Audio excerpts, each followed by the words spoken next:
Isa si Honda Beat sa pinakamatipid pagdating sa pagkonsumo ng gas consumption.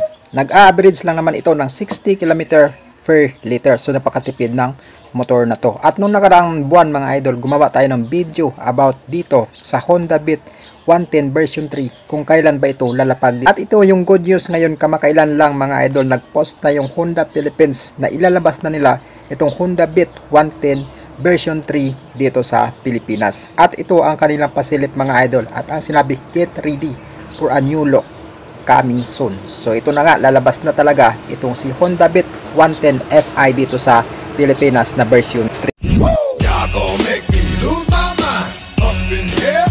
Itong si Honda Beat 110 Fi version 3 ay equipped ng 109.5cc displacement, 4-stroke, 2-valve, single cylinder, single overhead cam at fuel injected ng motor. Ito ay air-cooled at may fuel tank capacity mas pinalaki. Sa dating 4 liters lang, ngayon naging 4.2 liters na ang tank capacity. Pero, oh my God! Wow! Meron starting system na kick and electric start at equipped na ito ng ESP. Itong si Honda Beat 110 Fi version 3 ay kaya mag-produce ng maximum power ng hanggang 8.9 horsepower sa kada 7,500 at meron siyang max torque na umaabot ng 9.3 Nm sa kada 5,500 RPM.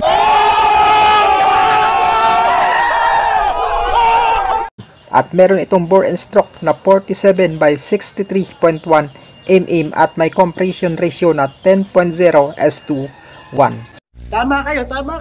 Ako naman eh. So pagdating naman sa suspension nito mga idol is naka-telescopic fork dito sa harapan at naka-single shock naman sa likuran. Sa braking system naman ito, itong si Honda Beat version 3 ay naka-disc brake na dito sa harapan. Tapos sa likod naman ito is naka-brake drum siya mga idol, or naka-drum brake siya. At equipped na ito ng combi brake or combi brake. Sa gulong naman ito mga idol is kapwa na ito naka-tubeless, mapaharapan man at saka sa likuran. At may sukat ng gulong sa harapan ng 80 by 90 by 14 at saka sa likuran niya naman is 90 by 90 by 14. So kapwa tubeless na ang motor na to. So napakaganda nito, ilong ride mga idol, kasi nga naka tubeless na, hindi ka na mangangamba na mapaplatan ka. No! God, please, no! No! No! Equipped din ito ng features ng USB charging port mga idol, na pwede ka mag-charge habang nagra-ride ka.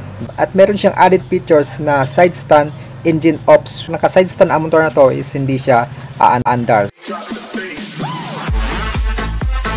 Equipped din ito ng 12 liters under seat storage capacity mga idol, na pwede mong paglagyan ng mga gamit mo.